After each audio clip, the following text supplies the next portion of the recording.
0,25, 2,5, 10, 50, 250 sampai dengan 1000. Dia tidak ada konsumsi arus sama sekali, 0,0 ampere, artinya tidak ada, bukan 50. Kalau 50 kebesaran, karena kita kan mau mengukur 5,2 sampai 5,3 ya kan. Kalau pakai 50 kebesaran dong. Kalau pakai 2,5, wah kekecilan, nanti yang ada ini malah rusak, error ya.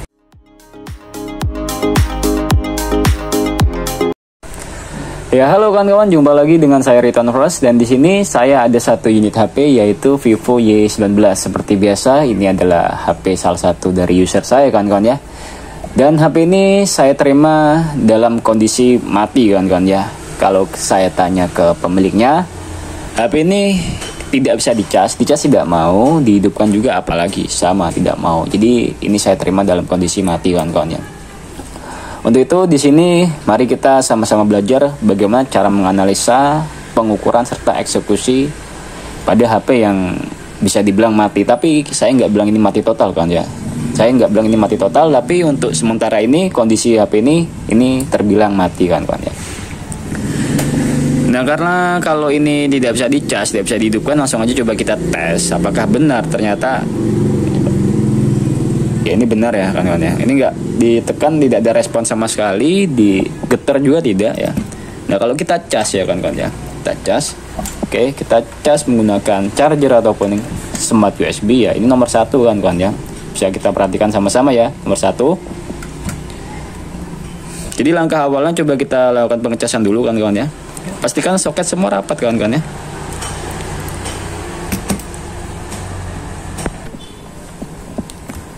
Kita colok charger sampai dia nggak klik kan kawan ya. Oke, ya sudah tercolok, dan kita lihat untuk konsumsi arusnya di smart USB di nomor 1, lihat dia tidak terbaca sama sekali ya, nomor 1 ya.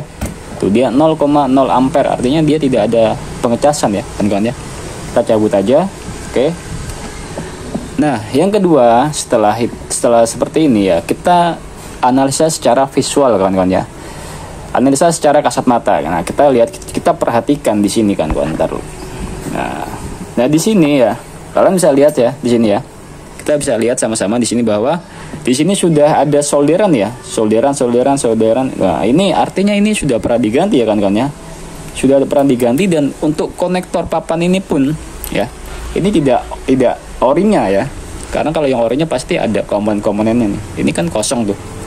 Ya, yang pertama ini sudah pernah diganti, dan ini juga tidak ori kan kawan ya. Nah, ini kalau kita analisa secara visual ya seperti ini kan kawan ya. Kita angkat ya.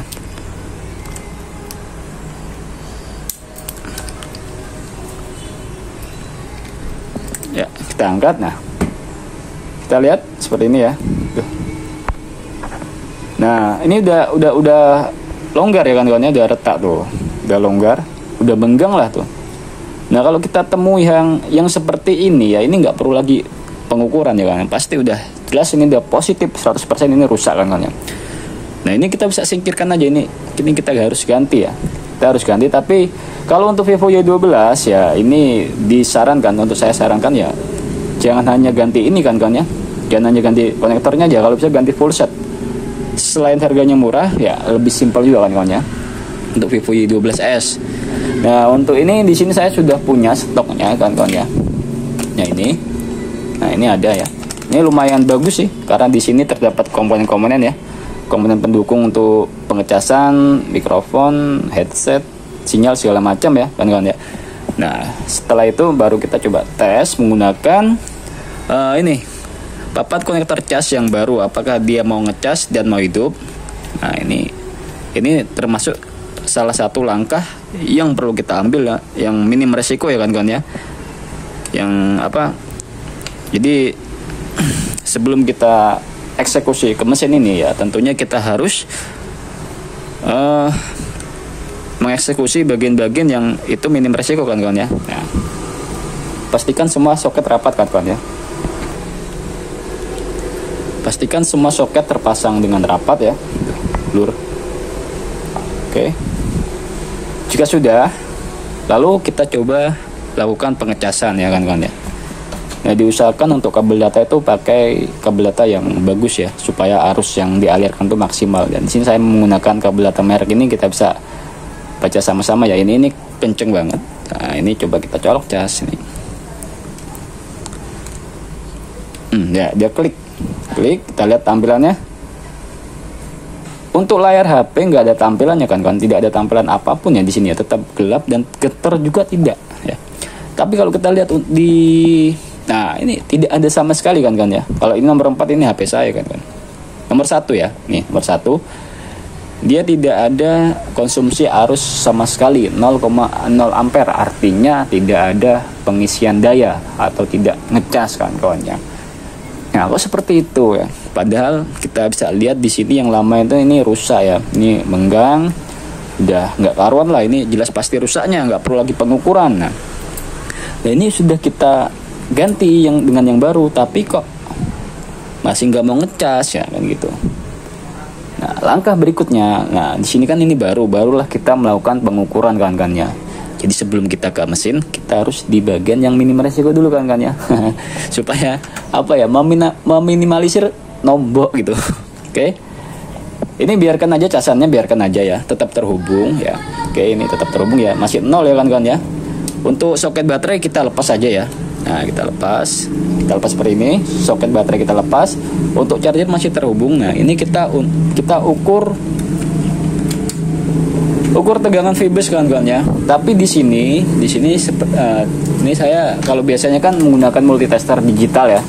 Nah, di sini sekarang saya menggunakan multitester analog ya. Nanti kita sama-sama sambil belajar lah. Sambil belajar sama-sama menggunakan multitester analog. Jadi yang buat yang belum bisa, kita bisa bareng-bareng belajar di sini ya. Karena multitester digital saya mengalami masalah, jadi kita harus pakai ini dulu ya sementara waktu pakai ini dulu, gak apa-apa. Untuk charger biarkan dia tetap tercolok ya kan ya. Kita ukur tegangan fibus. Nah, kalau fibus itu kan saya nggak bahas fibus ya teman, ini ada rentetan alurnya. Untuk fibus, tegangan fibus itu kan DC kan ya. Tegangan DC itu berarti kita arahkan, ini kan off di sini. Nah, ini kan off ya. Nih, kita arahkan multitester kita ke skala DC volt ya. Terlihat ya, DCV atau DC volt. Arahkan kemana? Ini kan ada 0,25, 2,5, 10, 50, 250 sampai dengan 1000. Nah, kalau arus fibus itu kan besarannya sekitar 5,2 sampai 5,3 volt. Jadi yang kita butuhkan di sini adalah berapa? 10 ya, bukan 50. Kalau 50 kebesaran, karena kita kan mau mengukur 5,2 sampai 5,3 ya kan. Kalau pakai 50 kebesaran dong. Kalau pakai 2,5, wah kekecilan, nanti yang ada ini malah rusak, error ya. Atau mau pakai 250 ya terlalu besar. Jadi yang pas berapa? 10 kan ya. Oke, paham ya sampai sini ya. Baru setelah itu kita arahkan ke skala DC volt ke 10 ya. Nah,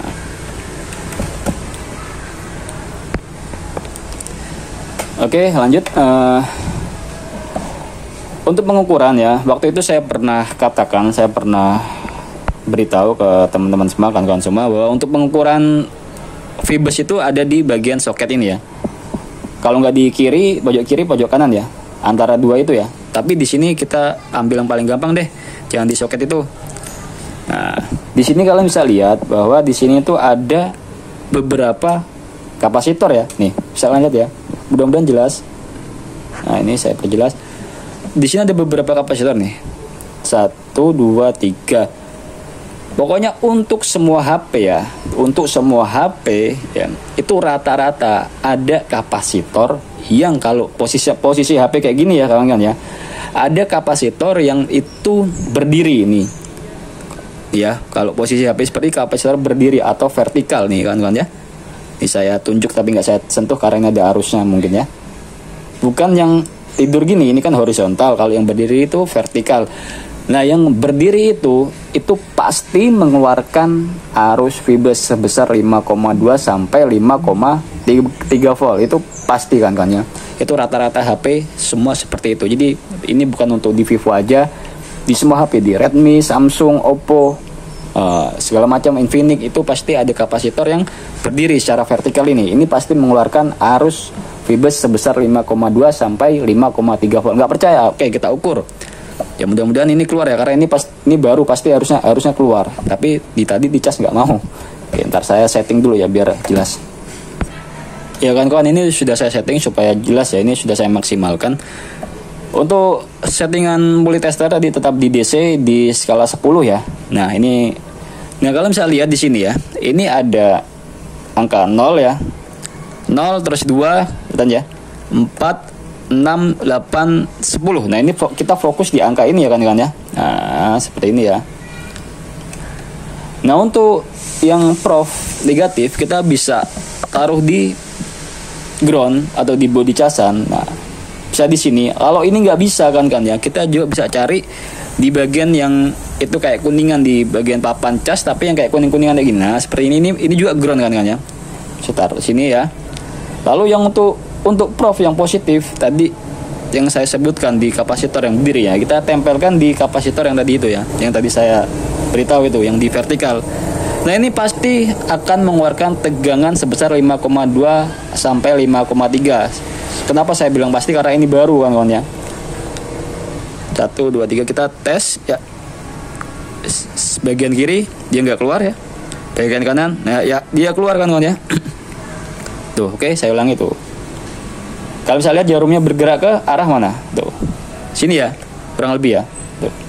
Ini kan 4 nih. 4 sampai sini 5 ya. 5 ya. 5 tuh. 5,4 malah tuh. Sini ya. Saya ulangi. Ya, tuh ya. Ya, artinya ini untuk pengecasan ya, sebenarnya bagus. Tuh. Sebenarnya bagus. Harusnya masuk. Tapi HP tidak mau tampil kan kawan ya. Nah, sampai di sini ya, cukup sampai sini. Oke, paham ya?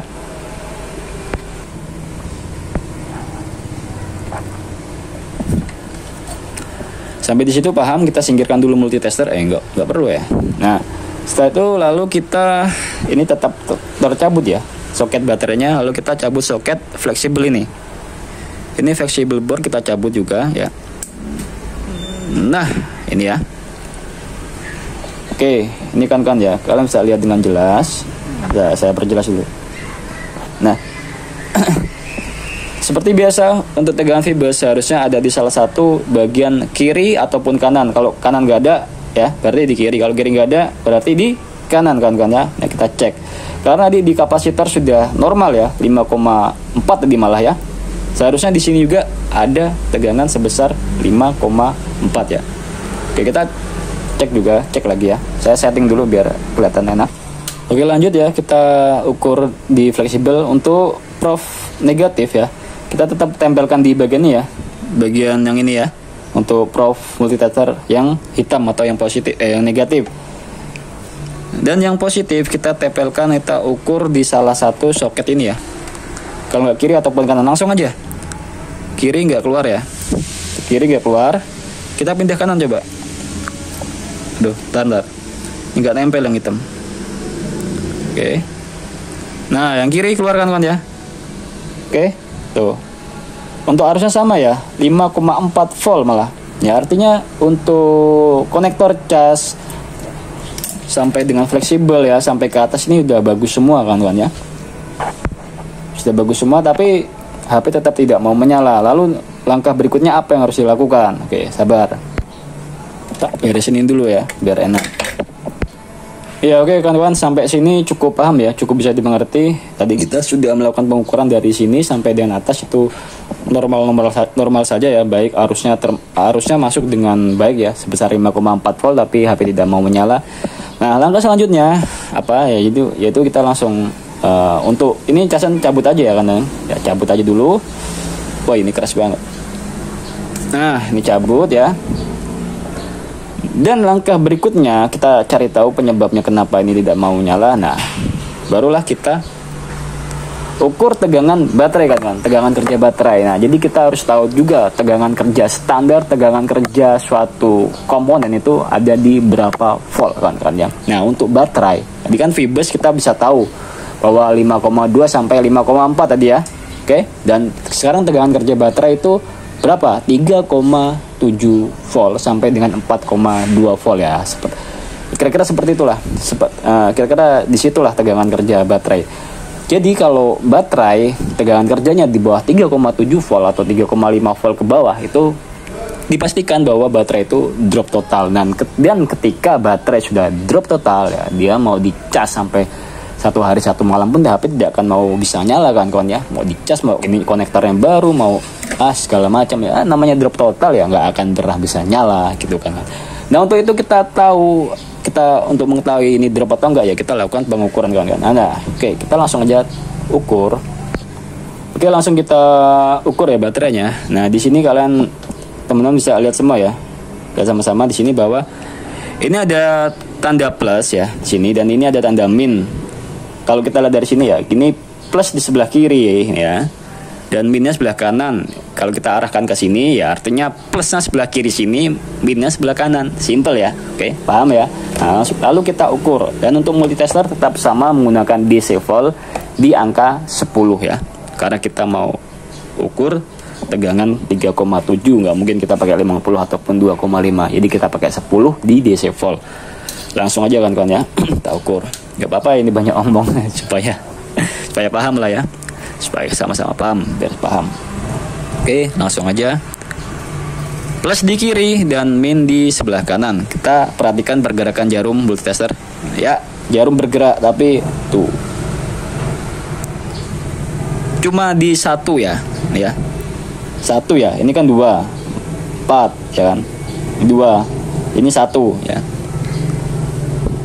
1 volt DC, 1 DC volt ya, artinya kalau 1 volt DC ya sampai sini paham nggak?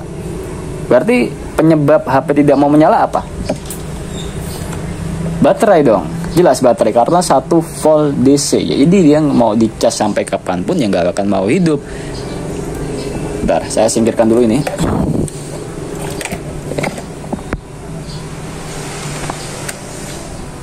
Oke kawan-kawan ya, jadi mungkin dikarenakan ini rusak ya, ini yang lama ya, ini yang lama rusak, jadi HP tidak mau dicas, akhirnya dia drop total. Ketika drop total ya udah, akhirnya sampai dengan 1 DC volt tegangannya baterai ya, dia tidak akan mau dicas. Nah terus langkah berikutnya apa kawan-kawan ya, ya kita suntik ini menggunakan alat penyuntik baterai ya, atau bisa kita sebut adalah baterai activation ya. Nah seperti ini kan ya. Nah ini adalah baterai activation ya, gini kan ya. Ini sebenarnya saya kalau mau eksekusi ini ya sebenarnya cepat, saya langsung set beres sebenarnya. Tapi ini kan di sini saya mau kita semua tuh sama-sama belajar gini, untuk terutama untuk para teknisi yang pemula. Jadi urutan-urutan rentetannya tuh kita harus tahu semua. Dasarnya harus benar-benar paham. Ketika kita dasar sudah benar-benar paham ya, kedepannya kita bakal enak, apapun itu kerusakan langsung set gitu ya. Sebenarnya kalau saya mau eksekusi kayak gini cepat, cuman ini saya urutkan dari awal sampai dengan pengeksekusian kan ya. Nah kita menggunakan baterai activation ini kan ya, tuh ini penting sekali. Jadi diharapkan kawan-kawan semua punya ya kan untuk ini ya, alat ini ya. Untuk ini harganya 100 ribuan ya, 100 ribuan. Dan ini juga nggak sembarang menggunakan, karena kebanyakan di sini ya punya akun di Facebook saya lihat itu sudah meledak semua ya, gosong sini. Nah itu salah cara dalam cara pemakaian, karena ini digunakan bukan untuk mengecas, bukan untuk mengecas baterai, tapi untuk menyuntik tegangan kan ya.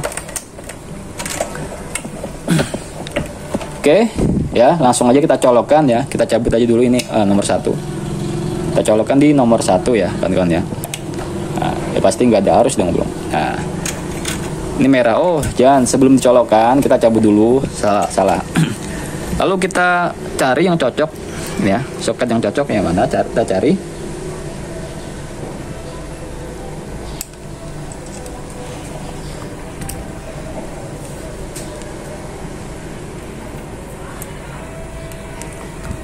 Nah ini sudah ketemu ya soket yang cocok ya, seperti ini.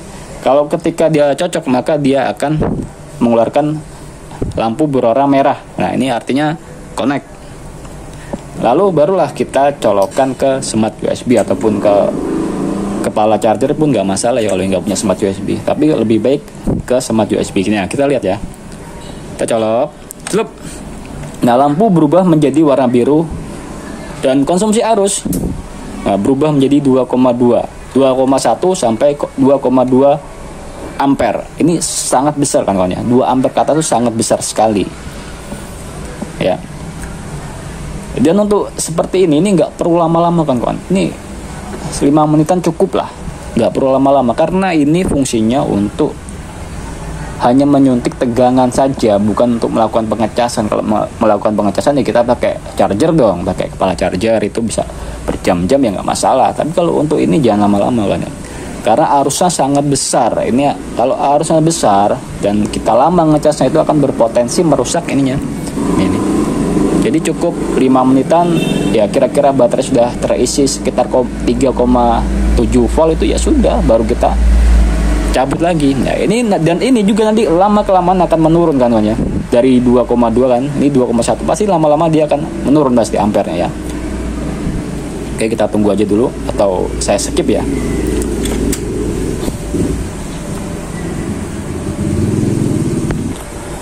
Oke kawan-kawan, ini sudah sekitar kurang lebih 5 menit saya melakukan tembak baterai ya, suntik baterai ya. Saya rasa cukup, cabut aja. Oke. Sudah ya, ini perlu diukur ulang atau enggak ya? Atau langsung dicas? Perlu coba ya diukur ulang ya, kita pengen tahu aja coba. Oke, kita ukur ulang coba. Min di sebelah kiri, plus sebelah kiri, min sebelah kanan.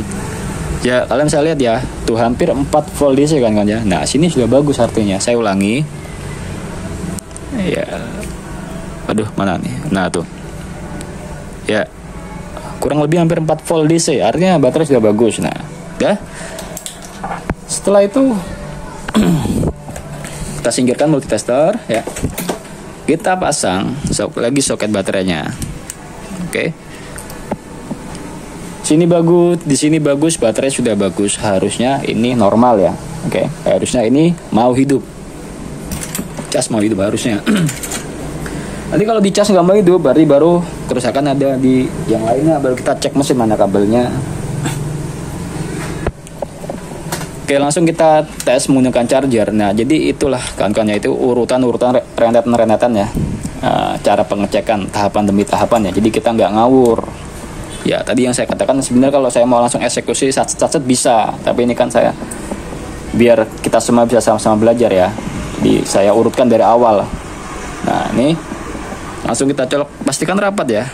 Jangan sampai ada yang kendor. Nah, oke, langsung kita colok cas. Celup. Nah, kita lihat.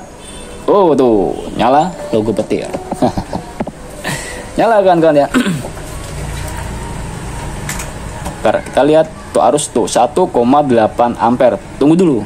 Wah, kosong tuh ya. Kosong. Pantes saja HP ini mati, tidak mau hidup ya. Nah, tuh masih arus masih 1,8, berarti pengecasan sedang berjalan. Nah, sampai sini ini saya jamin HP pasti hidup karena kendalanya kan cuma mati ya kan ya. Mati itu disebabkan karena tadi itu mana konektor tadi ya. Karena konektor ini rusak ya. Konektor ini rusak, nggak mau dicas, pada akhirnya baterainya drop total, dan drop total udah berhari-hari mungkin ya. Nah, akhirnya ya sampai kayak gini, dan sekarang sudah bisa ya, kayaknya udah normal ya. Kita lihat. Nah, tuh dia masih kosong. Untuk konsumsi arus masih di 1,7 ampere ya. Ini pasti terisi, positif terisi. Kalau 1 ampere ke atas pasti terisi kan. Dan HP ini sudah saya ponis, sudah saya katakan ini udah nyala ya, pasti nyala. Oke, cukup sampai di sini ya, daripada kelamaan videonya ya. Tapi mudah-mudahan kita semua bisa paham ya. Jadi buat teman-teman yang belum subscribe, silahkan subscribe. Buat yang suka dengan video ini silahkan like, dan jika ada pertanyaan silahkan tanyakan di kolom komentar, nanti akan saya jawab sebisa saya. Mohon maaf bila ada kesalahan, dan terima kasih sudah menonton, dan sampai jumpa di video-video saya berikutnya. Terima kasih.